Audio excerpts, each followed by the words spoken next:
Welcome to Telugu popular TV. ఇప్పుడు మనతోటి RLD Telangana అధ్యక్షులు కపిల్ భాయ్ దిలీప్ కుమార్ గారు ఉన్నారు. నమస్కారం. దిలీప్ కుమార్ గారు, ఇప్పుడు ఈటల రాజేందర్ వర్సెస్ బండి సంజయ్, ఈ వివాదం చాలా ఎప్పటి నుంచో ఉంది. ఆయన అధ్యక్షుడు తొలగింపు దగ్గర నుంచి అది కొనసాగుతుంది. తర్వాత పార్లమెంట్ ఎన్నికల్లో కూడా ప్రచారానికి కూడా ఈటల రాజేందర్ వెళ్ళలేదు. అయితే ఇప్పుడు లేటెస్ట్గా కోల్డ్ వార్, ఇది క్లైమాక్స్కి ఎలా చేరుకునే అవకాశం ఉంది? క్లైమాక్స్ ఎలా ఉంటుంది? ఇదైతే బీజేపీకి పెద్ద దెబ్బ. ఎందుకంటే అసలే మనం అంటే ఈ మధ్యకాలంలో బీఆర్ఎస్ దెబ్బతిని ఎమ్మెల్యేలు 39 నుంచి పార్లమెంట్కి వచ్చే వరకు 0 అయ్యారు. అప్పుడు ఒక రూమర్ ఏంటంటే బీఆర్ఎస్కున్న ఓటు బ్యాంక్ని వాళ్ళు టాసిక్ సపోర్ట్ ఇచ్చుకుంటూ దాన్ని ట్రాన్స్ఫర్ చేశారు బీజేపీకి అన్నారు. చేసి ఉండొచ్చు, ఎందుకంటే 4-8 మంది ఎమ్మెల్యేలతో మీరు 8 మంది ఎంపీలు గెలవరు. ఈ సపోర్ట్ ఇట్లాంటిది కొంత కాస్త రాకపోతే అప్పుడు అది బీజేపీ వైపుగా బీఆర్ఎస్ మొగ్గినట్టుగా అనిపించింది, కొత్త పరిణామంలాగా. తర్వాత గ్రాడ్యుయేట్ ఎలక్షన్స్లో బీఆర్ఎస్ విత్డ్రాయింది, అట్లా కూడా బీజేపీ సపోర్ట్ చేశారు. అంటే ఒక రకంగా చూస్తే బీజేపీ వైపే క్రమక్రమంగా బీఆర్ఎస్ క్యాడర్ కొంత టాసిట్ సపోర్ట్ ఇస్తున్నారు అనేటువంటిది వచ్చింది. అంటే దానివల్ల ఉన్నటువంటి వాతావరణంలో బీజేపీ కాస్త ఎడ్జ్ వచ్చింది. ఎందుకంటే ఇప్పుడు ట్రయాంగిల్లో కాంగ్రెస్ టోటల్గా పడుకుంది. ఇప్పుడు మొన్న మళ్ళీ 2 హామీలు నెరవేర్చడంతో కొద్దిగా లేచింది. బీఆర్ఎస్ వచ్చిపోయింది. దాంట్లోంచి వచ్చే సపోర్ట్ వల్ల బీజేపీ నెంబర్ 1 స్థానంలో ఉంటుంది అనుకున్న టైంలో ఈ అగ్రనేతల మధ్య యుద్ధం అన్నది ఒక పెద్ద దెబ్బ దానికి. ఇది మీరు అన్నట్టు దానికి హిస్టారిక్ ఇది ఉంది, నేపథ్యం. ఆ నేపథ్యంలో బండి సంజయ్ చాలా పీక్లో ఉన్నప్పుడు అసలు మేము కూడా అందులో బీజేపీలో ఉన్నాం, బీజేపీ కొట్టేస్తుందిగా బీఆర్ఎస్ని అనుకునే టైం ఒకటి వచ్చినప్పుడు దాదాపు వాళ్ళు అధికారంలోకి వచ్చేస్తారని ఊపు బండి సంజయ్ తీసుకొచ్చాడు. అది ఏమన్నా కానీ ఆ ఊపు, ఆ దుందుడుకుగా పోతున్న వ్యవహార శైలి కానీ, ఆయన సీనియర్లను పట్టించుకోకపోవడం కానీ, అప్పుడు ఉంది చర్చ ఉండేది. Senior most leaders like Perala Chandrashekhar Rao comment చేసి విత్డ్రా చేశాడు, ట్వీట్ చేశాడు, అది మళ్ళీ విత్డ్రా చేసుకున్నాడు పార్టీ వద్దంటే. చాలామంది సీనియర్లు ఆగ్రహానికి గురయ్యే సందర్భంలో వాళ్ళు పట్టించుకోలేనటువంటి ఒకటి ఆయన మీద అపవాదం ఉండేది. కొత్తగా అప్పుడు పార్టీలోకి వచ్చినటువంటి బయట వాళ్ళంతా ఒక వేవ్ లాగా వచ్చారు. అదే దానికి ఒక వేవ్ క్రియేట్ చేసింది బీజేపీ. ఈటల రాజేందర్ కావచ్చు, ఏనుగు రవీందర్ రెడ్డి కావచ్చు, తుల ఉమా కావచ్చు, ఎన్ఎం శ్రీనివాస్ రెడ్డి కావచ్చు, వివేక్ వెంకటస్వామి కావచ్చు, కోమటిరెడ్డి రాజగోపాల్ కావచ్చు, నేను కావచ్చు, ఇట్లాంటి అందరం కూడా అప్పుడు ఆ పార్టీకి వెళ్ళిన సందర్భంలో ఉన్నటువంటి ఊపులో వీళ్ళంతా ఏం చేశారంటే ఈయన మాకొద్దు, ఈయన మార్చకపోతే మన అధికారంలో రావాలని ఒకటి క్రియేట్ చేశారు. అప్పుడు ఈటల రాజేందరే తను అధ్యక్షుడు కావాలనేటువంటిది కూడా ఒక బలం అంతా కూడా కొత్తగా వచ్చిన వాళ్ళు, అంత కొత్తోడు క్రియేట్ చేస్తారు. క్రియేట్ చేసి ఆయన పోతేనే అధికారంలోకి వస్తున్నప్పుడు క్రియేట్ చేసి ట్రెమెండస్ ప్రెషర్ పెట్టారు. జనరల్గా బీజేపీ ఆ ప్రెషర్స్కి లోను కాదు. ఏ కారణం చేత వాళ్ళు యాక్సెప్ట్ చేసి ఆయన తీస్తారు. తీసినప్పుడు మనం చూసాం కొలాప్స్ అయింది అసలు బీజేపీ. ఒక్కసారి మీరు ఒక నిప్పు మీద నీళ్లు పోసినట్టు అయిపోయింది. అయిపోయి అసలు ఎక్కడో 30-35 సీట్స్ లేదా 40 సీట్స్కి తగ్గదనుకున్న బీజేపీ మనం చూసాం సింగిల్ డిజిట్కి పరిమితం అయిపోయింది. అప్పుడు తెర మీదకి వచ్చింది బీజేపీ బీఆర్ఎస్కి ఒక ఒప్పందం జరిగింది, అందుకే ఆయన తొలగించారు అనేది కొంత అది కూడా వచ్చింది. ఇంత ఉన్నప్పుడు డెఫినెట్గా బండి సంజయ్ కూడా హ్యూమన్ బీయింగే కదా, నా పదవి పోవడానికి వీళ్ళే కారణం అనుకుంటాడు కదా, ఆయనకా కోపం ఈయనంటే. సరే ఏదన్నా కానీ ఆ మాటల యుద్ధం స్టార్ట్ అయింది అప్పటి నుంచి. మీరు అన్నట్టు ఒకడు ప్రచారానికి కూడా పోకపోవటం, ఒకడు వచ్చినా నా ఓట్లు తగ్గించాడు అనటం, ఈ గొడవ క్రమక్రమంగా వస్తూ ఉంది, రగులుతూ ఉంది రావణ కాష్టంలాగా వాళ్ళిద్దరి మధ్య. బీజేపీలో ఉన్నారు కదా, అసలు ఏం జరిగింది అప్పుడు ఢిల్లీలో బండి సంజయ్ విషయంలో ఏం జరిగింది? ఢిల్లీకి పోయి అధిష్టానాలు అందరూ ఒకళ్ళ తర్వాత కలిసిన మాట వాస్తవమే. అతన్ని మీరు కట్టడి తీసేయాలి, ఈటల రాజేందర్కి వేయాలనేటువంటి అడిగినటువంటి మాట కూడా వాస్తవమే. నాయకత్వం మార్పు ఇదంతా కూడా ఈటల రాజేందర్ ఆధ్వర్యంలో జరిగిందనేది ఒక ఊహ. మీరు కూడా ఉన్నారు కదా, పోయి ఈటలో పెట్టడం అనేది ఏం లేదు కానీ, బట్ అదంతా నాకు తెలుసు. పోయాను 1-2 సందర్భాల్లో ఈటల మీటింగ్ పోయాను. అప్పుడు ఇదే మా నాయకత్వం మారాలి, ఇప్పుడున్న ఈ టైప్ సరిపోదు, కేసీఆర్ నాడు కాలాంతకుడు, కొట్టాలంటే వేరే స్టైల్లో ఒక అగ్రెసివ్ మోడ్లో పోవాలి మనంతా, ఈయన మనం చెప్తే వినడనేటువంటి మాట వచ్చింది. అప్పుడు వస్తే ఆ ప్రయత్నాలు జరిగినాయి. ఎవరెవరు ఉన్నారు మీటింగ్లో? ఇంతమంది దాని పేర్లు చదివారు మీకు, అదే పేర్లు.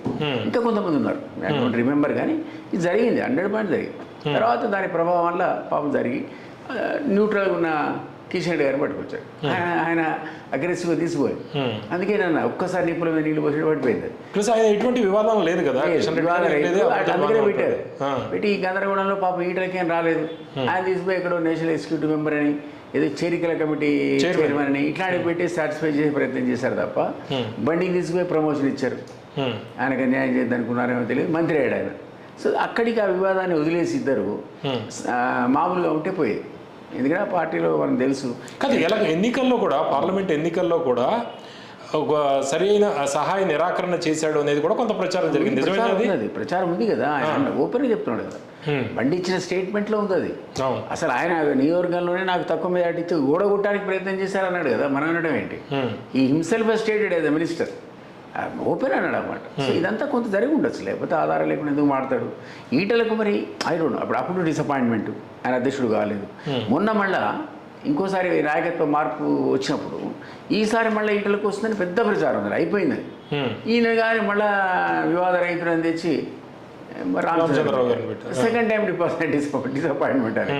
సో అక్కడ ఫ్రస్ట్రేషనే, ఇక్కడ ఫ్రస్ట్రేషన్, దెబ్బ మీద దెబ్బ అన్నట్టు. డెఫినెట్లీ ఈటలకు దెబ్బ మీద దెబ్బ. ఇది కాకుండా కాన్స్టిట్యున్సీలో తన అనుచరులు తొక్కేస్తున్నారని, వాళ్ళకి పదవులు ఇవ్వట్లేదని నిన్న మొన్న కాన్స్టిట్యున్సీ ఇన్ఛార్జ్ గౌతమ్ రెడ్డి రాజీనామా చేశాడు. మాకు అన్యాయం జరుగుతుంది అని వీళ్ళందరూ పోయి నిన్న పోయి ఇంటి దగ్గర కూర్చొని మమ్మల్ని ఉండాలా పోవాలా తేల్చండి అని. ఇదే సందర్భంలో ఇట్లా మాట్లాడే 8 రెడ్డి వెళ్ళిపోయాడు, ఎన్ఎం శ్రీనివాసరెడ్డి మాట్లాడి వెళ్ళిపోయాడు. అనుకునేది కాలేదు కాబట్టి వీళ్ళంతా వెళ్ళిపోయారు, రాజగోపాల్ వెళ్ళిపోయాడు. ఇవన్నీ జరిగాయి మనకు. సో దాని తర్వాత అల్టిమేట్గా బీజేపీ వీక్ అయ్యే పరిస్థితి, అసలు పోయిందనుకున్న బీఆర్ఎస్ మళ్ళీ లేచే పరిస్థితి వచ్చింది. ఈ 3 పార్టీలు కూడా గ్రహణం పెట్టేట్టే ఉంది.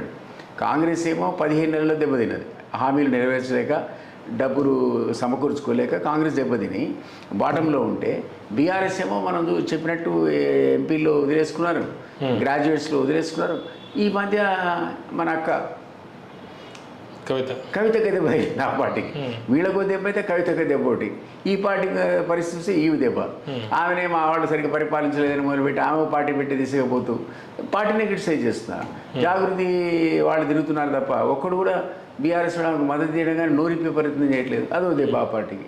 బీజేపీకి ఈ అగ్రనేతల పూరు 3 పార్టీలు ఏదో దెబ్బ తగ్గుతుంది చూడండి, విచిత్రంగా. యాక్చువల్ లోకల్ పార్టీస్ ఏమో మన ఎదురుగున్నాయి. ఆ టైంలో నెంబర్ 1, 2, 3 ఎవరిని మనం ఆలోచిస్తుంటే 3 పార్టీలు అంతర్గత కుమ్ములాటలు, ఈ గందరగోళ పరిస్థితులు నెలకొన్నాయి. నేనేమంటానంటే ఇప్పుడున్న పరిస్థితిలో ఈటల మాట్లాడే విధానం కూడా చాలా అగ్రెసివ్, మామూలుగా మాట్లాడలేక. సో ఈ పరిస్థితిలో ఏం చేస్తాడు, వేరే పార్టీ పెడతాడా, లేదా అధిష్టానం పూనుకొని ఇతన్ని కూర్చోబెట్టి సరి చేయదా? ఎందుకంటే అది సీరియస్ క్రైసిస్, మామూలు క్రైసిస్ కాదు. అంటే ఇప్పుడు మాట్లాడిన వ్యాఖ్యలు ఇవన్నీ కూడా చూశారు కదా మీరు, అది బండి సంజయ్కి జలక్ ఇచ్చినట్ట, లేకపోతే పార్టీకి ఏదైనా మెసేజ్ పంపిస్తున్నాడు? బండి సంజయ్కే అర్థం కాని వ్యవహారం ఏముంది అందులో.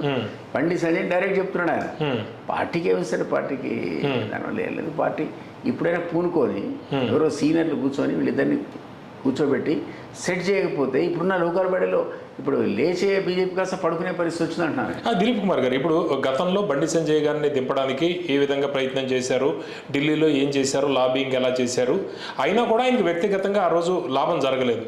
ఇప్పుడు ఆ రోజు ఢిల్లీలో ఈ లాబింగ్ చేసిన వాళ్ళందరూ కూడా చాలా మంది అత్యధికులు ఇప్పుడు పార్టీలో లేరు. ఇప్పుడు ఏ విధంగా ఆయన సర్వైవ్ అవుతాడు ఇప్పుడు బీజేపీలో? సరే, ఇప్పుడు అతనికి మాస్ బేస్ ఉందండి, పాపులారిటీ లేదని లేదు. బండి సంజయ్కి మాస్ బేస్ ఉంది. ఈ 2 మాస్ బేస్లో ఏది కూడా బీజేపీ వదులుకోవడానికి సిద్ధంగా ఉంటుందా? సో ఇద్దరు వాళ్ళకి కావాల్సిందే అంటున్నాను నేను. ఇంకోటి, రామచంద్రరావుని ఈరోజు బీజేపీ అధ్యక్షుడు పెడితే ఆయన రేపు ముఖ్యమంత్రి అని మీరు నేను చెప్పలేము. ఎందుకు చెప్పలేమంటే బీజేపీ ఆల్రెడీ ప్రకటించుకుంది మాకు కాబోయే ముఖ్యమంత్రి బీసీ లీడరే అని. సో ఇప్పటికి కూడా రాజేంద్రకి ఆ ఛాన్స్ ఉంది అంటున్నాను నేను. ఇప్పటికి కూడా రేపు పొద్దున కార్డ్స్ కనుక నువ్వు సరిగ్గా ఆడితే, అంటే ప్లే యువర్ కార్డ్స్ వెల్ అనే సామెతను కోట్ చేస్తున్నా, ప్లే యువర్ కార్డ్స్ వెల్ అంటారు కదా, ఆ రకంగా చేస్తే రేపు రాబోయే రోజుల్లో ఇక మా ముఖ్యమంత్రి బీసీ అని అనొచ్చు, ఈటల రాజేంద్ర అనొచ్చు, పేరు కూడా అనౌన్స్ చేసే అవకాశం ఉంటుందా? నేను అంటున్నా అతనికి ఉన్న ఛాన్స్ మిగిలిన వాళ్ళకి ఎక్కువ లేదు. బట్ టాప్ లెవెల్లో మీకు లక్ష్మణ్ ఉంటాడండి, బీసీ అగ్రనేత, నేను అనుకుంటున్నా. కాంట్రవర్షియల్ పర్సన్ కాదు, బీసీ అగ్రనేత కదా. సో అతనికి నెంబర్ 1, ఎందుకంటే సీనియర్ మోస్ట్ కాబట్టి. ఇంతకుముందు రామచంద్ర రెడ్డి అయితే 4 కాంట్రవర్సీ, కిషన్ రెడ్డి అయితే 4 కాంట్రవర్సీ, లక్ష్మణ్ 4 కాంట్రవర్సీ అవుతాడు. అతనికి అవకాశం ఉంటుంది ఆప్షన్ 1 కింద. ఆప్షన్ 2లో ఈటల రాజేంద్రే. ఆ తర్వాతనే మీకు బండి సంజయ్ వస్తాడు, మన అరవింద్ వస్తాడు, అంతే కదా. సో ఈ అవకాశాన్ని ఎందుకు పోగొట్టుకుంటాడు అని అంటున్నాను. వేరే పార్టీలో కొత్త పార్టీ పెడితే అంత ఈజీ యాక్సెప్టెన్స్ రాదు కదా. సో ఆయన he has to play cards well అంటున్నాను. అంటే అతనికి ఒక గ్రూప్ అనేది ఏం లేదు కదా ఇప్పుడు, అతనికి వెనకాల ఎవరు లేని పరిస్థితి. సీనియర్లు కావచ్చు, లేకపోతే ఆర్ఎస్ఎస్ బ్యాక్గ్రౌండ్ లేదు, సీనియర్లు బీజేపీలో సీనియర్లు ఎవరు, ఒంటరి అయిపోయాడు బీజేపీలో. ఆర్ఎస్ఎస్ బ్యాక్గ్రౌండ్ లేకపోవడమే నెగిటివ్ ఆయనకి. బట్ అయినా సరే ఆయన కాంప్రమైజ్ అయ్యి ఆయన చేరికల కమిటీ చైర్మన్ పెట్టుకున్నారు, జాతీయ స్థాయిలో ఎగ్జిక్యూటివ్ మెంబర్ చేశారు. They have given him sufficient efficient అంటే వ్యూహాత్మకంగా చేశారు. వ్యూహాత్మకంగా చేశారు గొడవ లేకుండా. రేపు రాబోయే రోజుల్లో ఇంకేం చేస్తారు? ఆయన అంత తొందరగా ప్రియంప్ట్ చేసి ఇప్పుడే దాన్ని ఎత్తేసి మళ్ళీ ఇంకో పార్టీకి పోతారని నేత అనుకోరు. అంటే కరెక్ట్ కూడా కాదు. ఇప్పుడున్న సిచ్యువేషన్లో ఈ 3-4 పార్టీల మధ్యనే పోటీ, కానీ 3 పార్టీలు ప్రధానంగా చెప్పాలంటే. అంటే ఇప్పుడు కరీంనగర్ ఎంపీగా బండి సంజయ్ ఉన్నారు. కరీంనగర్లోని హుజురాబాద్ అసెంబ్లీ నియోజకవర్గం వస్తుంది. దాని మీద బాధ్యత బండి సంజయ్కి ఉండదంటారా? ఉంటుంది. ఆయన అన్నాడుగా స్టేట్మెంట్లో, నేను నాకు ఓటేసినా ఏకపోయినా ప్రతి విలేజ్ కూడా డబ్బులు ఇచ్చా, ఆ కాన్స్టిట్యున్సీ నాకు ఓటేసాడా లేదా చూడలేదు, నేను పార్టీకే ప్రాధాన్యత ఇచ్చా, వ్యక్తులకు నేను ఇవ్వలేదు, నా సొంతానికి నేను ఇవ్వలేదు, పార్టీ నాకు ప్రధానం, జెండా ప్రధానం అన్నాడు కదా అని కోట్ చేశాడు. మేబీ 30-40 విలేజెస్ ఎక్కడన్నా టెక్నికల్ కారణాల వల్ల డబ్బులు రాలేదేమో తెలియదు, కానీ అదర్వైజ్ నేను 15 లక్షల దాకా ప్రతి గ్రామ పంచాయతీకి నిధులు పట్టుకొచ్చాను అన్నాడు. క్రాస్ చెక్ చేసుకున్నాను. అందులో హుజురాబాద్ కూడా ఉంది. లేదు నేను అంటాను లేదు. మొత్తం ఆయన పార్లమెంట్ నియోజకవర్గంలో 5-10-40 అన్నాడు, ఏదో అన్నట్టు జ్ఞాపకం లేదు, కానీ టెక్నికల్ కారణాల వల్ల పోతే పోయి ఉండొచ్చు, కానీ బట్ ఎవ్రీథింగ్ నేను అందరినీ ఈక్వల్గా చూసా అన్నాడు. అంటూనే కొన్ని కామెంట్ చేశాడు. ఆ కామెంట్స్కి రియాక్షన్ నేను ఇచ్చాడు. ఇది సమస్య. సో ఇది సమస్య పోవాలంటే సీనియర్స్ ఎవరైనా పూనుకొని ఇదని కూర్చోబెట్టి మాట్లాడాలి. యాక్చువల్లీ నేను బండి సంజయ్కి చెప్పాను. యాక్చువల్లీ ఏంటంటే ఇటుపక్క నాకు అసంతృప్తి తెలుసు. ఆ మీటింగ్లో నన్ను పిలిచారు, నేను బయట నుంచి వచ్చాను కాబట్టి ఆ మీటింగ్లని బయట నుంచి వచ్చిన వాళ్ళ మీటింగ్లు 1-2 రాజగోపాల్ దగ్గర, 1-2 ఈటల దగ్గర అంటే జరిగాయి. సరే పిలిస్తే పోక తప్పదు కదా. విజయరామారావు కూడా ఉన్నాడు ఆ మీటింగ్లో. ఆయన బయట నుంచి వచ్చినాడు కదా. సో విజయరామారావు ఉండే, ఇంకెవరు ఉండే అయితే ఇట్లా. అప్పుడు ఆ మీటింగ్లో నేను ఒకసారి ఒక మీటింగ్ అటెండ్ అయినాక నేను ఒక లిస్ట్ వేసి ఇచ్చాను. లిస్ట్ వేసి ఒక 25 పేర్లు రాశాను. బండి సంజయ్ టైం అడిగా. అంటే అన్న మహబూబ్నగర్ పోతున్నా, నా కారులో కూర్చొని మాట్లాడదాం అంటే, లేదు నువ్వు నా కారులో కూర్చొని, నా కారులో కూర్చొని పోతే ఆ లిస్ట్ ఇచ్చాను. ఈ 25 మందితో నువ్వేం చేయకు, రోజు మార్నింగ్ ఒక కాల్ చేసి సాయంత్రం ఒక కాల్ చేయి అన్న ఎట్లన్నారు, ఏం చేస్తున్నారంటే ఇందులో సగం మంది నీ వైపు తిరుగుతారన్న. ఈరోజు నీ పట్ల లేరు, వాళ్ళు నెగిటివ్ ఒపీనియన్ అన్న, తప్పకుండా చేస్తా అన్నాడు. ఏ కారణమో తెలియదు కానీ ఒక్క ఫోన్ చేయలేరు. చేసి ఉంటే సగం మంది శత్రువులు పోయి ఉండేవాళ్ళని, ఎవరిని పట్టించుకోవట్లేదు అనేటువంటి ఒక పెద్ద రూమర్ ఉండే ఆ రోజులు. కొన్ని కారణాలు, సరే కర్ణుడి చావుకి ఎన్ని కారణాలు అన్నట్టు రకరకాల కారణాల వల్ల ఆ ప్రాబ్లం వచ్చి బీజేపీకి ఏకంగా దెబ్బ తగిలింది. సో ఇప్పుడున్న పరిస్థితిలో ఇప్పటికైనా వాళ్ళు, నేను అనుకుంటాను నాకు ఆ పార్టీతో సంబంధం లేదు, నా పార్టీ నాకుంది, అయినా నేను బీజేపీ అలయన్స్లో ఉన్నాను కాబట్టి అది వెల్విషర్గా ఇది సమస్య పోవాలి. మీరు కనుక బీఆర్ఎస్ని కాంగ్రెస్ని రేపు లోకల్ బాడీలో కొట్టాలంటే you have to look United. సమిష్టి పోరాటం చేయాలి తప్ప ఇట్లా విచ్చుకుపోయి ఎవరికి వాళ్ళు మాట్లాడే సీనియర్లు జూనియర్లు, కొత్తోడు పాతోడు, లెఫ్ట్ ఆర్ఎస్ అనే మాటలు మాట్లాడితే అది బీజేపీకి తీవ్రమైన నష్టాన్ని రాబోయే ఎలక్షన్స్లో కలగజేస్తుంది. అంటే ఈటెల రాజేందర్ నెక్స్ట్ స్టెప్ ఎలా ఉండాలి? ఈటెల రాజేందర్ ఏం చేయాలి ఇప్పుడు? అంటే ఇలా అగ్రెసివ్గా ఇలా వెళ్ళడం కరెక్టేనా?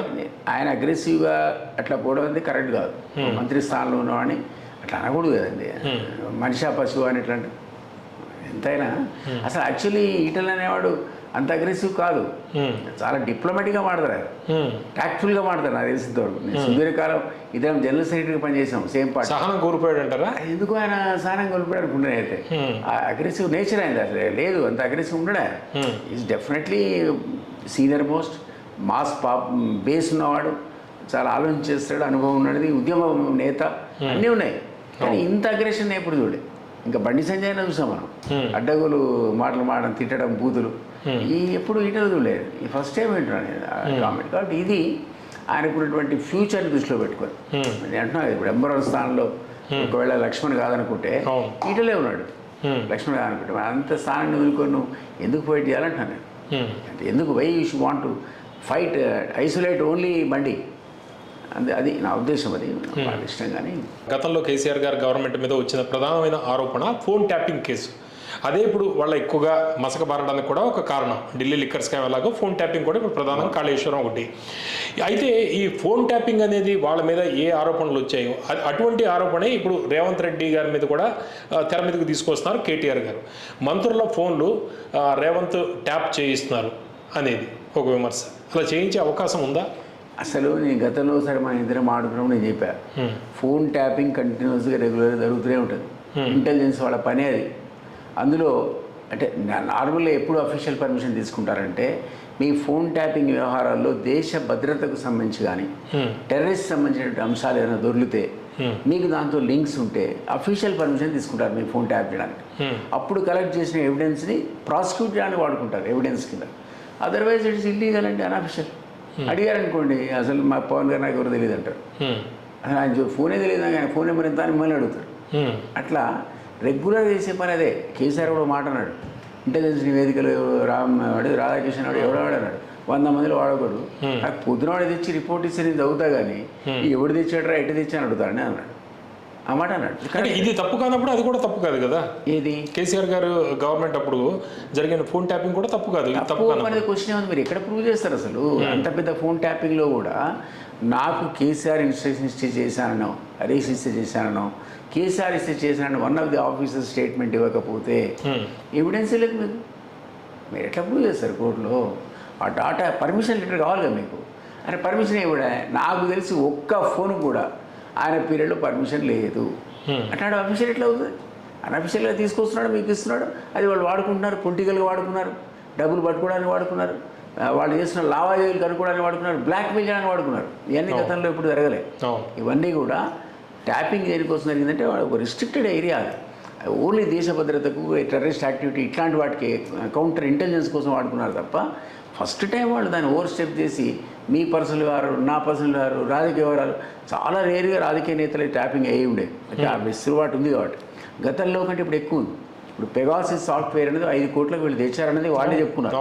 పెగాసిస్ సాఫ్ట్వేర్ మీరు కనుక ఇన్స్టాల్ చేస్తే మీకు ఖచ్చితంగా మీరు ఈ మొత్తం అన్నీ మీ దాంట్లోకి వచ్చేస్తాయి. ఎవరికి మీరు కాల్ చేశారు అతని డీటెయిల్స్ కూడా మీకు ఒకసారి చెప్పా. వన్ ఆఫ్ ది ఆఫీసర్స్ నాకు ఫోన్ చూపించాడు. చూపిస్తే గత నెల కేసీఆర్ గారికి సెక్రటరీగా అప్పుడు కదా అదేమో నాకు గతం తీసుకొచ్చాడు, చూపించాడు. ఏంద్ర బాబు అంటే మా పని ఇదే, నీది కూడా అనుకోకుండా 3 నెలల నుంచి ట్యాప్ అవుతుంది, ఏమీ లేదు కాబట్టి చింపోతల వారిసం చింపే ముందు ఇది చూపిస్తా అన్నాడు. అవి సరిపోయారు. నాకు చెప్పొచ్చాడు, ముందు చెప్తే నా ఉద్యోగం పోతాడు. రొటీన్ది ఉన్న 100 మందిలో ఒక డ్రా తీస్తాం. ఈ నెల 30, ఓ 3 నెలలు, నెక్స్ట్ డ్రా తీసి ఇంకో 30, మళ్ళీ 30, అట్లే తప్ప ర్యాండమ్ కింద ర్యాండమ్లో చేస్తారు. చేసినప్పుడు ఒక స్టడీ చేస్తారు. దానికి ఒక టీం ఉంటుంది, ఓ 100 మంది మీ అన్ని స్టడీ చేస్తారు. ఏమన్నా మీ జనరల్ లావాదేవీలు ఎవరితో ఏం ఆడుకున్నారు, డబ్బులు తీసుకున్నారా, లంచం గించం కూడా వాళ్ళకి సంబంధం లేదు. చింపోదల వారేస్తారు దేశ సమగ్రతకు ఏమీ భంగం లేకపోతే. అది అప్పటి నుంచి ఇప్పుడు కాదు, 20 ఏళ్ళ కింద సంగతి చెప్తున్నారు.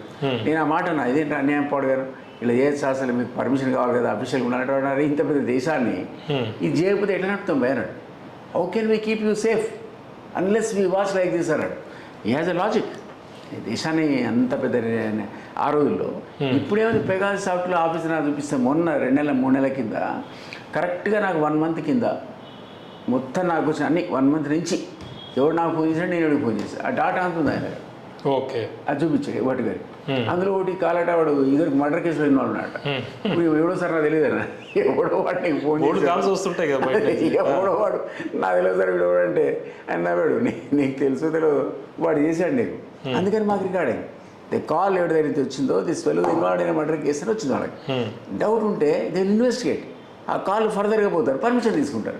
వాడికి నాకు సంబంధం అనుకోండి, మేము అందులో ఇన్వాల్వ్ ఉన్నాయి అనుకోండి, అప్పుడు వాళ్ళు పర్మిషన్ తీసుకుంటారు. అంటే ఇప్పుడు రేవంత్ గారి మీద ఆరోపణ చేస్తుంది ఈ ప్రచారం ఏదైతే ఏం జరుగుతుందంటే, నల్గొండకు చెంది 2 రెడ్డి మంత్రుల ఫోన్లు రేవంత్ ట్యాప్ చేయించారు అనేది. ఒకటి ట్యాపింగ్ అనేది రెగ్యులర్ జరుగుతుందని మనం అనుకున్నాం ఇప్పుడే. అందులో ఈ రేవంత్కి అగెనిస్ట్గా మాడితేనే ఇంటెలిజెన్స్ కూడా చెప్తాడు. అంటే రేవంత్ దింపడానికి ఒక ప్రయత్నం జరుగుతుంది అనేది కదా. I don't believe.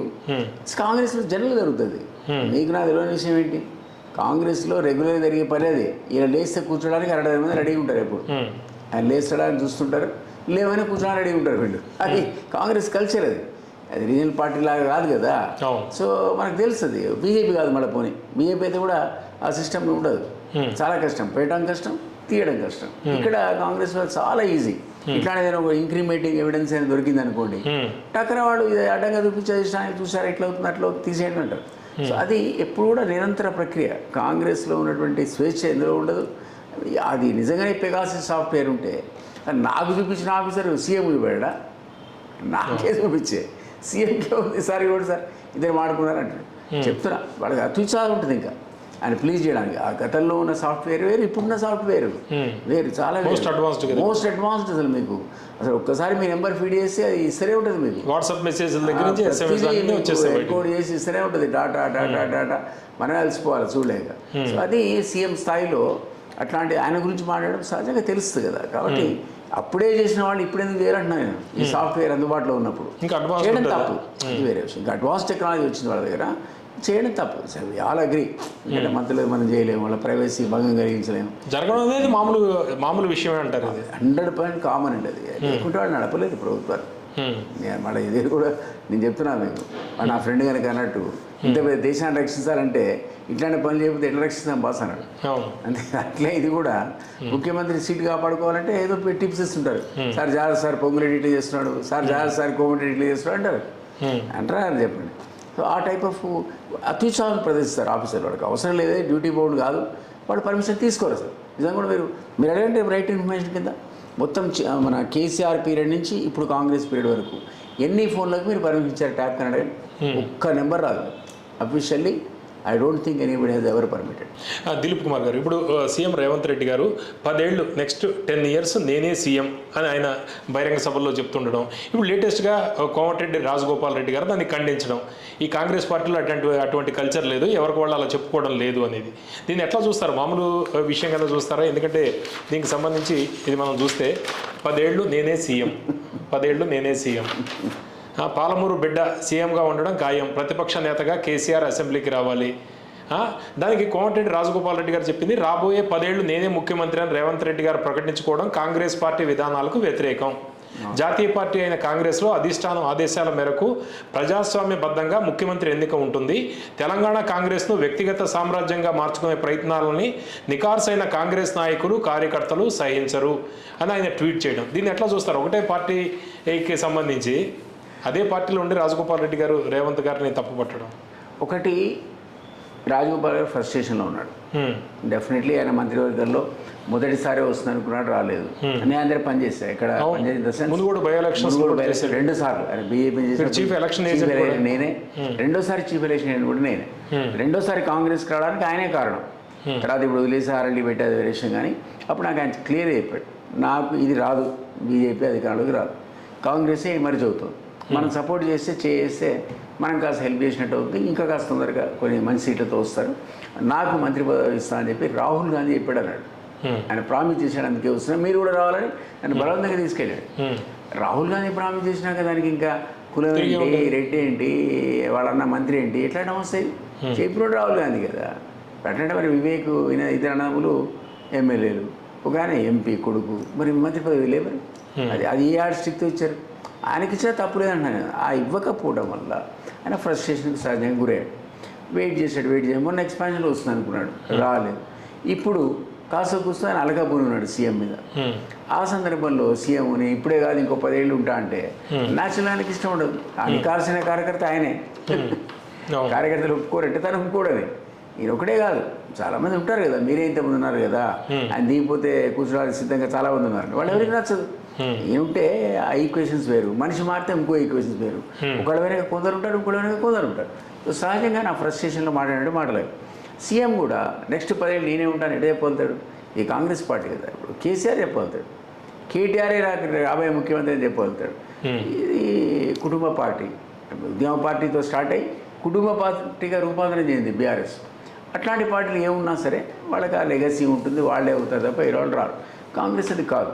ఆయన చెప్పినట్టుగా, రాజగోపాల్ చెప్పినట్టుగా ఎవడు ఎప్పుడు వస్తాడో ఎప్పుడు పోతాడో తెలియదు. ఒకప్పుడైతే మరి సీల్డ్ కవర్ చీఫ్ మినిస్టర్లు ఉండేవారు. అది సీల్డ్ కవర్లో ఎవడొస్తే వాడే తప్ప అక్కడ అందరు కలిసి ఎన్నుకున్నవాడు అయ్యేవాడు కాదు. బట్ స్టిల్ వాళ్ళు దాన్ని కాస్త వదిలిపెట్టి ఈ మధ్యకాలంలో యూపీఏ 1-2 ఉన్న టైం నుంచి కూడా సీఎంలు ఎక్కడైతే గెలిచారో అక్కడ వాళ్ళకి ఫుల్ టర్మ్ ఇస్తున్నారు, ఒక ఛాన్స్ ఇస్తున్నారు, ఫుల్ టర్మ్ ఉండాలి. 2 ఏళ్ళకి 3 ఏళ్ళకి మార్చే సంస్కృతికి వాళ్ళు ఆల్మోస్ట్ తిలోదకాలు ఇచ్చారు. సో ఇప్పుడున్న పరిస్థితిలో రేవంత్ ఉంటే 5 years ఉండొచ్చు, కానీ నెక్స్ట్ 5 years కాంగ్రెసే రాదు. ఆయన 10 ఏళ్ళ సంగతి దేవుడరు. కాంగ్రెస్ వచ్చే పరిస్థితులు లేదని కదా నిన్న మనం అనుకున్నాం. హామీలను నువ్వు సగం ఇస్తే ఇచ్చిందేమో నువ్వు ఎట్లా ఇవ్వాలి కాబట్టి ఇచ్చావు, అయ్యని దాని సంగతి చెప్పని అడుగుతున్నాడు. అయ్యని దాని సంగతి చెప్పడానికి రూపాయి లేదా? అంటే రాజగోపాల్ రెడ్డి గారు ఏం ట్వీట్ చేశారనే విషయం పక్కకు పెడితే నెక్స్ట్ 10 ఏళ్ళు నేనే సీఎం అని రేవంత్ రెడ్డి గారే స్వయంగా చెప్పుకోవడం, దాన్ని మీరు ఎట్లా చూస్తారు? అంటే వేరే మంత్రులు ఎమ్మెల్యేలు చెప్తే బాగుండేదా, ఆయనకి ఆయన చెప్పుకోవడం కరెక్టేనా? అసలు కరెక్టే కాదండి. ఆయన అన్నట్టు రాజగోపాల్ అంటే కాంగ్రెస్ కల్చరే కాదు. నెక్స్ట్ మరి రాజశేఖర్ ఎమ్మెల్యేలో మంత్రులు చెప్పుకుంటే బాగుంటుంది చెప్పాలి, తర్వాత వేరే వాళ్ళు చెప్పాలి. అసలు రాజశేఖర్ ఇట్లాంటి వాడు మళ్ళా పార్టీని విజయపందాలు నడిపించి ఇక్కడ వచ్చినాక ఆయన దాని మీదనే క్వశ్చన్ మార్క్స్ వచ్చి పి. జనార్దన్ రెడ్డి నువ్వు నేనే సీఎం అన్నాడు, లాబింగ్ చేశాడు. ఆ కోపం మనసులో పెట్టుకొని రాజశేఖర రెడ్డి అతనికి మంత్రి పదవి కూడా ఇలా అవును. అదర్వైజ్ పీజీఆర్కి రావాలి. అంతకుముందు సిఎల్పి లీడరు. సిఎల్పీ లీడర్ ఉన్నవాడు ఆయన మంత్రి పదవి లేని పరిస్థితి వచ్చింది. అంటే రాజశేఖర రెడ్డి లాంటి వాడినే క్వశ్చన్ చేసిన ఆ పార్టీలో రేవంత్ రెడ్డి నిజమనుసుడు కాదు, రైట్ ఫ్రమ్ బిగినింగ్ నుంచి ఉన్నవాడు కాదు కదా. సో డెఫినెట్లీ రాజగోపాల్ అంటే ఆ కల్చర్ కాంగ్రెస్ వేరు. ఇక్కడ సీనియర్లు ఒప్పుకోరు, అందువల్ల ఆయన తొందరపడ్డాడు. ఆ మాట ఆయన అనడం కరెక్ట్ కాదు నా ఉద్దేశం. నా ఉద్దేశం కూడా కాంగ్రెస్ సెకండ్ టర్మ్ ఇక్కడ వస్తే నేత అనుకోవట్లేదు. మరి ఇంకా పెద్ద పెద్ద మార్పులు వచ్చి ఆ ఉన్న హామీలు కూడా నెరవేర్చి అనిగిన దానికంటే ఎక్కువ డబ్బులు తేగలిగితే అది వేరే విషయం. అదర్వైజ్ ఈరోజు వాళ్ళు 10 ఏళ్లలో ఖతం అయిపోతే వీళ్ళు 15 నెలల్లో ఖతం అయిపోయారు. సో ఆ కాంటెస్ట్లో వాళ్ళు ఏమంటారని కార్యకర్తలను ఉత్తేజపరచడానికి మాట్లాడే మాటలు తప్ప నిజానికి మళ్ళా అధికారులకు రామనే విషయం మీకంటే నాకంటే ఎక్కువ రేవంత్ రెడ్డికి తెలుసు. దిలీప్ కుమార్ గారు, ఇప్పుడు కోల్డ్ బెల్ట్లో యాక్టివిటీస్ అన్నీ కూడా పార్టీ వ్యవహారాలన్నీ కూడా కవిత గారు చూసేవారు. అయితే లేటెస్ట్గా ఇప్పుడు తెలంగాణ బొగ్గు గని కార్మికుల సంఘం ఏదైతే ఉందో బీఆర్ఎస్కి అనుబంధంగా దానికి కొప్పుల ఈశ్వర్ని నియమించారు చైర్మన్గా. అంటే అంతకుముందు కవిత గారి కనుసన్నల్లోనే ఇవన్నీ జరిగేది. అంటే కవిత గారికి కేటీఆర్ గారికి కొంత గ్యాప్ ఉంది అనేది కొంతకాలంగా ప్రచారం జరుగుతోంది. అంటే ఈ పవర్ స్ట్రగుల్ వీళ్ళిద్దరి మధ్య జరుగుతుందంటారా? డెఫినెట్లీ వాళ్ళకి పడదండి. కుటుంబంతో చాలా సన్నిహితంగా ఉన్నా మీకు జ్ఞాపకం ఉంటే నేను ఫస్ట్లో చెప్పాను మీకు 2007లో ఎప్పుడైతే రిటర్న్ వచ్చి 2009 ఎలక్షన్స్లో చేద్దామనుకున్నారు. ఇద్దరు కూడా ఎమ్మెల్యే వేద్దాం అనుకున్నారు. ఒక ఆయన ఎంపీ వేద్దాం అనుకున్నాడు కేటీఆర్, ఈ అమ్మాయి ఎమ్మెల్యే వేద్దాం. ఎక్కడి నుంచి? అప్పుడు ఆయన కరీంనగర్ నుంచి ఎంపీ అడిగాడు, ఈ అమ్మాయి ఏమో సిద్దిపేట నుంచి అక్కడెక్కడ వీలైతే అక్కడ తను ఎమ్మెల్యే వేద్దామని అనుకుంది. అప్పుడు ఇద్దరు అప్లికేషన్ పెట్టుకున్నారు, అంటే రిక్వెస్ట్ చేశారు వాళ్ళ ఫాదర్ని. నన్ను కూడా అడిగారు, అమెరికా నుంచి వచ్చిన అప్పుడు వచ్చారు, అప్పుడే 1 year కూడా కాలేదు. యాక్టివ్గా పార్టీలు చేరుకుంటూ మాకు పోస్టులు కావాలని అడిగితే నేను అందులో క్రియాశీలకంగా ఉన్నా. General secretary of the party, very close associate of KCR. నన్ను కూడా అడిగారు ఇద్దరు, మీరు కూడా రికమెండ్ చేయండి మా ఇద్దరికి. అంటే నేను ఇద్దరు అడగద్దు, అసలే ఉద్యమ పార్టీ అంటున్నాం కాబట్టి ఇక్కడ కుటుంబ పార్టీ అయిపోద్దని ఒక అపప్రద వస్తుంది. ఇద్దరిలో వాళ్ళు డిసైడ్ చేసుకోండి, నేను చెప్పడానికి ఏమని చెప్తాను కానీ బట్ అతన్ని మీరు ఇబ్బందిలో పెట్టినట్టే అన్న కేసీఆర్. అంటే వాళ్ళు ఏమనుకున్నా తెలియదు. వారం తర్వాత నాకు కవిత కలిసి అంకుల్ డిసైడ్ అయిపోయింది మా ఇద్దరి మధ్య, ఆయనే ఉంటాడు అన్ననే, నేను ఉండట్లేదు విధంగా చేసుకున్నాను. తర్వాత మేము ఆయనకు సూచించాం, నువ్వు ఎంపీ పోతే డిపాజిట్ రాదు, సిరిసిల్ల పోతే బెటర్ అని కేసీఆర్ అన్నాడు. నేను ఇచ్చిన సర్వే రిపోర్ట్ బేస్ చేసుకొని. సో అది ఆయన నిజంగానే ఆ సర్వే అంతా చదివాడు, ఓకే ఓకే అనుకున్నాడు. కేసీఆర్ మార్చేతని సిరిసిల్ల పంపాడు. నిజంగా కరీంనగర్ నుంచి పోటీ చేసినటువంటి బోయినపల్లి వినోద్ గారికి 3rd place వచ్చింది. నిజంగా పోటీ చేసి ఉంటే ఓడిపోయి ఉండేవాడు. సో అక్కడ గెలిచాడు, బోటాబోటి 150-200 ఓట్లతోనే గెలిచాడు. సో అప్పుడు నేనేమంటే ఇదంతా ఉన్నప్పుడు ఎందుకు చెప్తున్నా అంటే అప్పటి నుంచి కూడా వీళ్ళిద్దరికి పడదు, ఇద్దరి మధ్య ఆ వైరుధ్యం ఉండేది. నెక్స్ట్ ఎప్పుడైతే ఆమె నిజామాబాద్ సీట్ వచ్చే పరిస్థితి వచ్చిందో ఆ టైంకి ఆమె జాగృతి లేపింది, బతుకమ్మలు లేపింది, తనతో ఉన్నటువంటి ఒక ఆర్గనైజేషన్ స్కిల్ చూపించింది. మామూలు లీడరా లేదా? సో అట్లా ఎమర్జ్ అయ్యి అసలు ప్యారలల్గా టీఆర్ఎస్కు ప్యారలల్గా జాగృతి నిర్మాణం చేసిన గ్రామ స్థాయిలో కూడా ఆమెకు అధ్యక్షుడు ఉండేవాడు. ఈ చూసిన తర్వాత కేసీఆర్ డెఫినెట్లీ నిజామాబాద్ సీట్ అనేది క్వశ్చన్స్ చేయకుండా ఇచ్చేసాడు. నెక్స్ట్ గెలిచిందా, అప్పటి నుంచి కూడా వీళ్ళకి పడదు అని చెప్పడానికి చెప్తున్నాను. ఏ సందర్భంలో అన్నకు ఈ చెల్లెలకి అంత పెద్ద సఖ్యత లేదు. ఊరికే బయట జనం కోసం ఫోటోలు దిగి ఉండొచ్చు కానీ but their relations are not that cordial. ఈ కారణం చేత తర్వాత మనమే చూసాం కదా, ఆమె లెటర్స్ 8 రాసా అనటం మనకు కూడా తెలియదు. అసలు తండ్రికి ఉత్తరాలు రాయడం ఏంటి, తర్వాత చుట్టూ నాడంతా దయ్యాలని అంటది ఏంటి. ఆ కుటుంబంలో అది మనకు కనపడైనటువంటి ఒక విభేదాలు ఉన్నాడు మనకు చాలా క్లియర్గా తెలిసింది ఇద్దరి మధ్య జరుగుతున్నటువంటి మీరు కోల్డ్ వార్ అనే వాటి చూస్తే. So that is the reason she is frustrated. ఎందుకంటే తనకు జైలుకు పోయే సందర్భంలో వీళ్ళు సరిగ్గా ఆ ఇష్యూని ట్యాకిల్ చేయలేదని అనుకోవడం. బట్ ఇంతకుముందు మనం అనుకున్నట్టు వాళ్ళ మీద వస్తున్నటువంటి కేసులు, రకరకాల అభియోగాలు, ఈడీ సంబంధించేటువంటి ఒక నీడ ఇవన్నీ ఉండడం వల్ల కేసీఆర్ అనేవాడు ఈ రోజుల్లో, కేసీఆర్ సంగతి దేవుడరు, కేటీఆర్ అనేవాడు ఇది ప్రో బీజేపీగానే ఉంటున్నాడు. రాబోయే రోజుల్లో ఆయనే అధ్యక్షుడు అని చెప్పుకున్నాడు కాబట్టి వరంగల్ సభలో ఆయన ప్రో బీజేపీ కనపడుతున్నాడు. ఆ ప్రో బీజేపీ వల్ల ఈ కేసుల యొక్క ఇంపాక్ట్ అనేది తప్పించుకోవాల్సింది వాళ్ళ క్యాలిక్యులేషన్. సరే నిజంగా తప్పించుకోగలుగుతారా లేదా, వాళ్ళు చేరినంత మాత్రాన కేసులు పోతాయా లేదా అని వాళ్ళు చెప్పలేం కానీ బట్ వాళ్ళ ఇప్పుడున్న పరిస్థితుల్లో వాళ్ళకు ఉన్నటువంటి ఆప్షన్ అది ఒకటే లాగా కనపడుతుంది. ఆ దిశగా అడుగులు పడితే అది ఆ అమ్మాయికి నచ్చట్లేదు. ఆమెను పక్కకి తొలగిస్తే కానీ వాళ్ళకి ఇంకా తేలిక దానివల్ల ఆమె కనపడుతుంది కదా, ఆమె అంటుంది కదా ఒక ప్రయత్నం జరిగింది బీజేపీ పోదామని అని లెటర్లో రాసినంత అదే. సో ఆమెకి అది కూడా నచ్చట్లేదు. ఆమె లాజిక్ ఆమెకు ఉంటుంది. ఇప్పుడు ఆమెనే పార్టీ పెడుతుందని రూమర్స్ ఉన్నాయి. సో ఇన్ని రకాల వైరుధ్యాలు ఇంతమంది అన్న 3 పొలిటికల్ పార్టీకి 3 రకాల దెబ్బలు తగిలాయి. కాంగ్రెస్ కు రకమైన దెబ్బ, ఈమెకేమో ఈ మన జాగృతి దెబ్బ బీఆర్ఎస్కి, ఇటు బీజేపీకి అగ్రనేతల మధ్య చిచ్చు. ఇవన్నీ కూడా అంటే దిలీప్ కుమార్ గారు, మీరు కేసీఆర్ గారికి అంత దగ్గరగా ఉన్నారు, సెక్రటరీగా చేశారు, చాలా ముఖ్యమైన ఘటనలో ముఖ్యమైన ఇన్సిడెంట్స్లో మీరే దగ్గర ఉన్నారు, పార్టీకి ఉద్యమం టైం దగ్గర నుంచి మీరు కొనసాగారు. ఇప్పుడు లేకపోయినా కూడా జనరల్గా ఆయన కేసీఆర్ గారి దగ్గర, మీరు ఇప్పుడు ఆయన దగ్గర లేకపోయినా కేసీఆర్ గారు వ్యవహార శైలి ఇటువంటి ఇష్యూల్లో ఎలా ట్యాకిల్ చేస్తారు? ఈ కవిత ఇష్యూలో ఎందుకు ఆయన ఫెయిల్ అవుతున్నారా లేకపోతే ఎట్లా? పట్టించుకోవడం ఆయన ఫెయిల్ లేదు, పోవట్లేదు, ఆయన పట్టించుకోవడం అంతే. మీరు నమస్కారం పెట్టి మీరు ఉండాల్సింది అందులో తప్ప రేపు కూడా నువ్వు రా అని చెప్పే పరిస్థితి ఉండదు అక్కడ. మనమే నమస్కారం పెట్టాలి, మనం పోతున్నారు, మనం వచ్చేస్తున్నారు అంతే. అరే అడిగాడు సార్ దిలీప్ కుమార్ అయితే పవన్ గారు, ఒకసారి పిలిస్తే అయిపోతుందని మీరు చెప్పండి, అసలు కూడా ఇంకా బిగుసిపోతాడు సలహా చెప్తే. ఆ స్టైల్ కూతురైనంతే, కొడుకైనంతే, ఆ ఉన్నవాడు ఉండాలి తప్ప కాస్త తోక దాడిస్తే ఇగ్నోర్ చేస్తాడు అతను. ఆ స్టైల్లో ట్యాకిల్ చేస్తాడు ప్రజలు, అదేంటో అని. సో ఒక టిపికల్ యాటిట్యూడ్ వస్తుంది. ఏ కారణం చేస్తాడో తెలియదు. ఇప్పుడు ఆమె ఎంతగానో జైల్లో ఉండేది ప్రెస్ కూడా రాడా, కిట్సే చేయడా, ఇప్పుడు లాస్ట్ ఎప్పుడు చెప్పాడు. కవిత జైల్లో ఉన్నప్పుడు హరీష్ కేటీఆర్ వెళ్ళారు కానీ కేసీఆర్ వెళ్ళలేదు, ప్రెస్కే రాలేదే. ఎప్పుడో ఒకసారి పోలే ఎక్కడో అన్నాడు, కడిగిన ముత్తిలా బయటకు వస్తుంది నాకు కూతురు అన్నాడు తప్ప స్పెషల్ ప్రెస్ పెట్టి అసలు వెంటనే ఆయన ప్రెస్ మీట్లో రాలేదు. సో అదొక టైప్ అతను ఎందుకు చేస్తాడంటే మనకు అర్థం కాదు. కానీ నేను అంతకాలం 6-7 ఏళ్ళు ఆయన సన్నిహితంగా ఉన్నా, ఆయన నాకే అర్థం కాలేదు. స్ప్లిట్ పర్సనాలిటీ, ఆ మాట అనకూడదు కానీ స్ప్లిట్ పర్సనాలిటీ. మీకు తెలుసు స్ప్లిట్ పర్సనాలిటీ ఉంటుంది అంటే ఒకసారి యాక్టివ్ ఉంటాడు, మిగతా 6 నెలలు బ్రహ్మాండంగా ఉంటాడు, 6 నెలలు పడుకుంటాడు పోయి. మీరు అపరిచితుడు పుస్తకం కూడా రాశాడు రామురేమో, నేను బుక్కే రాశాను అపరిచితుడు అని, చాలా పాపులర్ బుక్ అది. అందులో ఆ క్యారెక్టర్ అంతా అలై చేశాను. అపరిచితుడు అతను, మీరు అనుకున్నట్టుగా ఉండడు ఆయన. మీరు ఊహించేది ఒక కేసీఆర్ ఉంటాడు, లోపల ఇంకో కేసీఆర్ ఉంటాడు. అంటే కవిత ఏంటి, కవిత భవిష్యత్తు ఏం? కవిత నేనైతే పార్టీ పెడుతుంది అనుకుంటున్నా. ఆ పార్టీ ఏముంటుంది ఫ్యూచర్ అని మనం చెప్పలేం. కానీ ఈ రోజులో పార్టీ పెట్టాలి, మీరు డబ్బులు ఉండాలి, మీకు వాయిస్ ఉండాలి, ఆ రెండు ఉన్నాయి. డబ్బు ఉంది, బాగానే ఉందా డబ్బు? నేను అనుకుంటున్నా. ఇప్పుడు ఆ ఫ్యామిలీకి మనం ఇన్ని రకాల అభియోగాలు 10 ఏళ్ల నుంచి తిడుతూనే ఉన్నాం కదా, అవినీతి. మనం చెప్పడం ఏంటి? రాజీవ్ సర్దేశాయ్తో కేసీఆర్ అన్నాడు, ఒకవేళ జనరల్ ఎలక్షన్స్లో వచ్చే సందర్భంలో థర్డ్ ఆల్టర్నేటివ్ క్రియేట్ అయితే ఆ ఫ్రంట్కి కనుక నన్ను కన్వీనర్ పెడితే ఎంటైర్ కంట్రీలో ఎలక్షన్కి ఖర్చు పెట్టుకుంటాను. అఫీషియల్ కాదు, అన్అఫీషియల్ కూడా. కంట్రీ మొత్తానికి ఎలక్షన్ ఖర్చు పెట్టుకోవడం ఏంటంటే అది సాధ్యపడుతుంది ఎవరికైనా? అంటే ఒక వ్యక్తి ఆ స్టేట్మెంట్ ఇచ్చిన రాజీవ్ సర్దేశాయ్ లాంటి సీనియర్ జర్నలిస్ట్ ఆ మాట అన్నాడంటే ఎన్ని పైసలు ఉంటే ఆ మాట కేసీఆర్ అనాలి.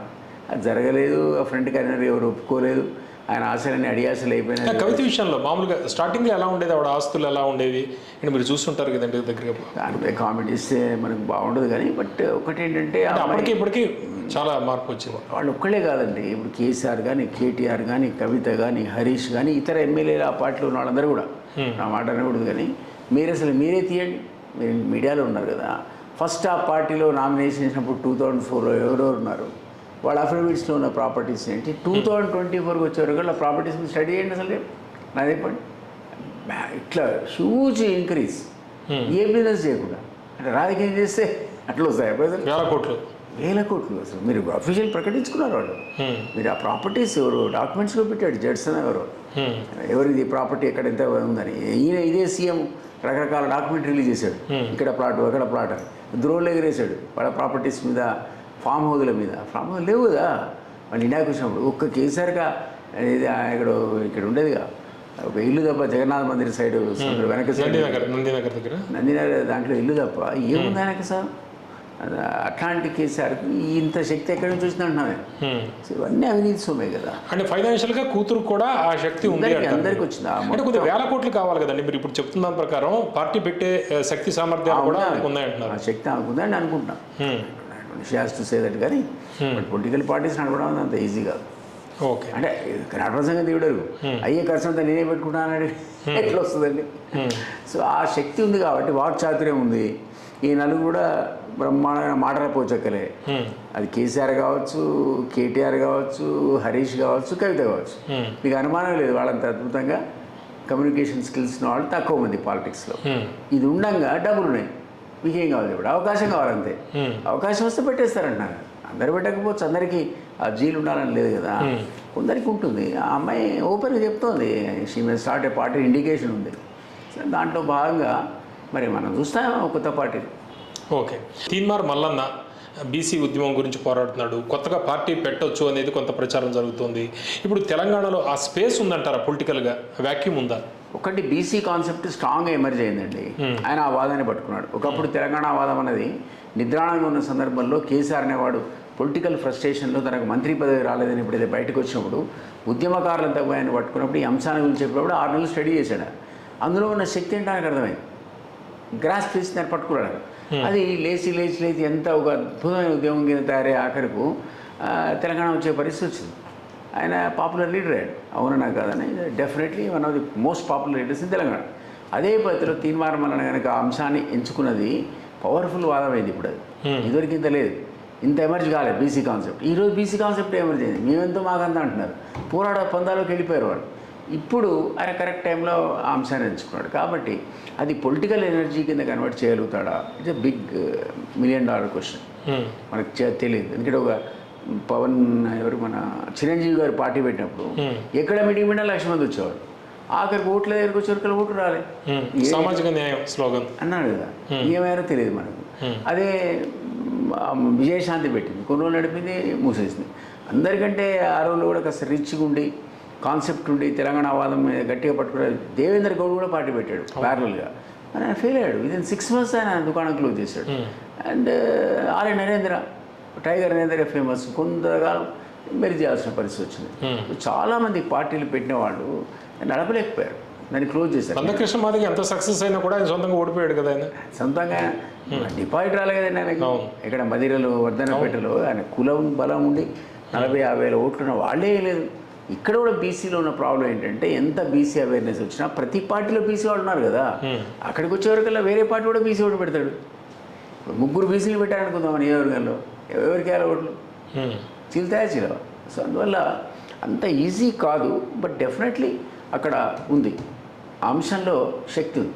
అంటే ఏదో తీసుకోవాలన్నా కూడా పార్టీలే ఆ స్టాండ్ తీసుకుని వెళ్ళాలంటారా? జనరల్గా పార్టీస్ అయితే ఒక political support, established cadre strength, membership అని ఉంటాయి. సంస్థాగత నిర్మాణం. మీరు కొత్త పార్టీ పెడితే సంస్థాగత నిర్మాణం ఉండాలి కదండి. గ్రామ ఎంత టైం పడుతుంది అసలు మీకు సింబల్ కూడా మీకు ఇచ్చాడు అనుకుందాం. ఫర్ ఎగ్జాంపుల్ తెలంగాణ జేఏసీ పెట్టాడు మన ప్రొఫెసర్ కోదండరాం.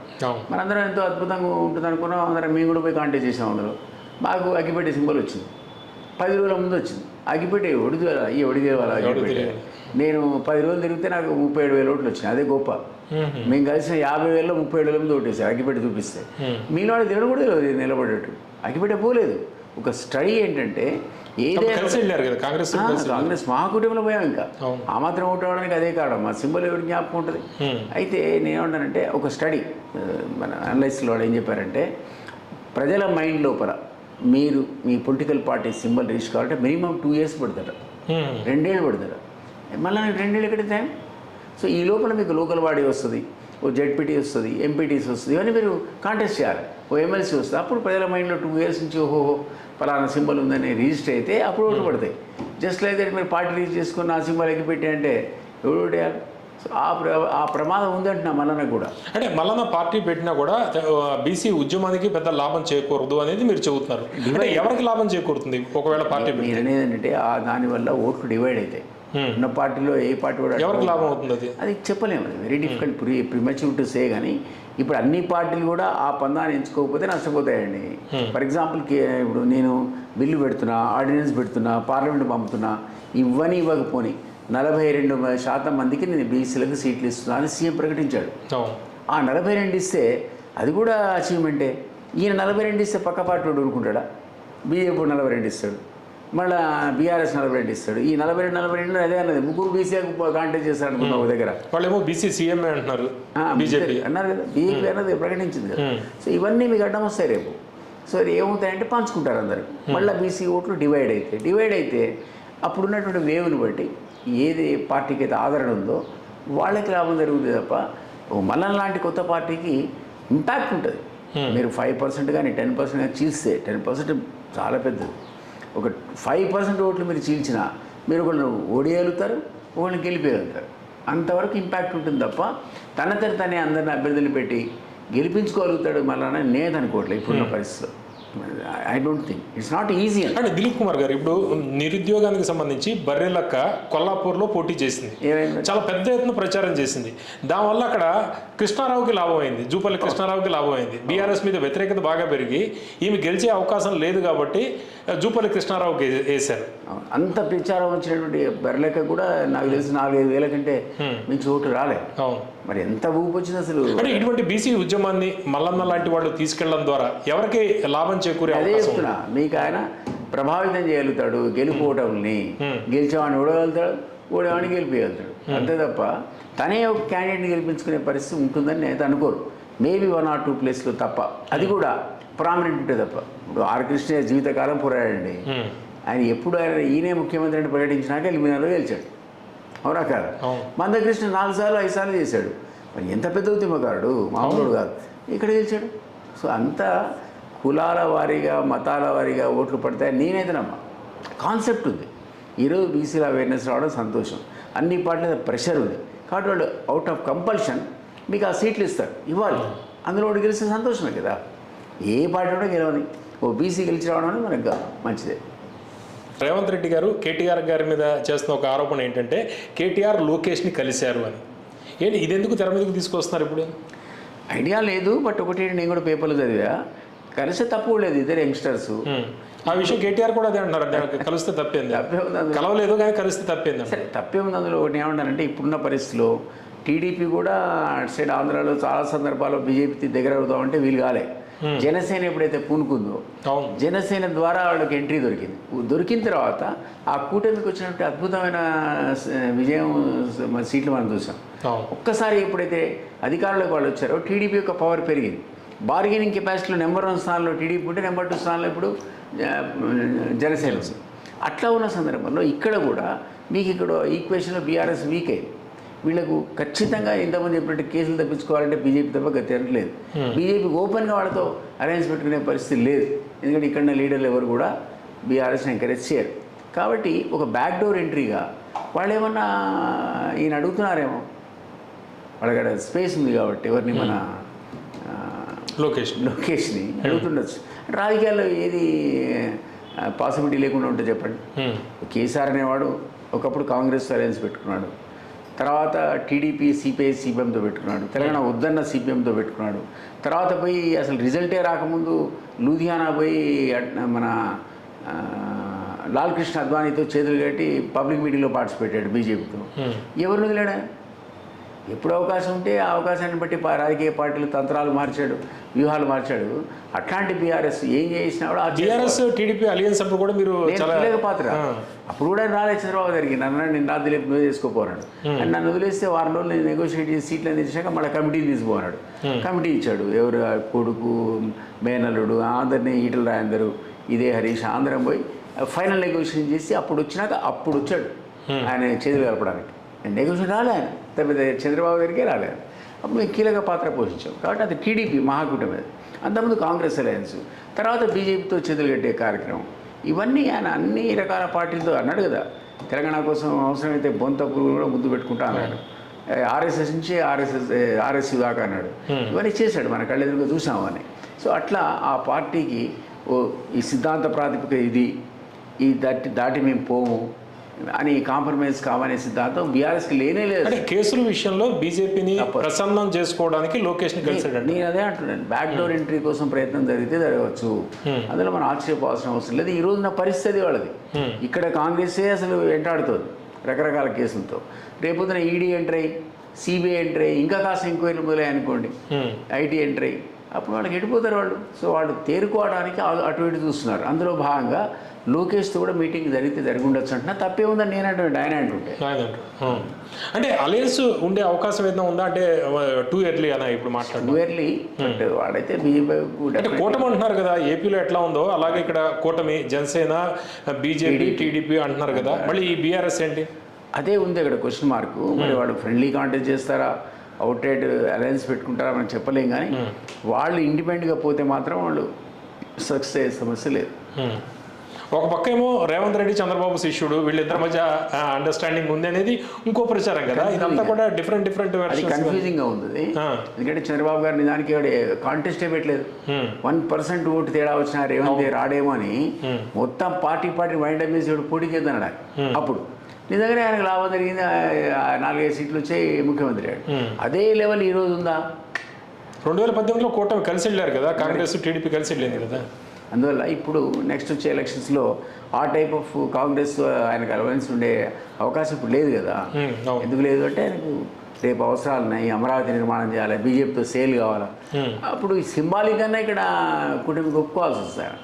ఒప్పుకునే సందర్భంలో రేవంత్కి ప్రపోర్షనట్గా నష్టం జరుగుతుంది. సో అది ఇంకా గురు శిష్య సంబంధం కొనసాగుతుందని నేను అనుకోను. అంటే పొలిటికల్గా ఉంటే పర్సనల్గా ఉంటే ఉండొచ్చు.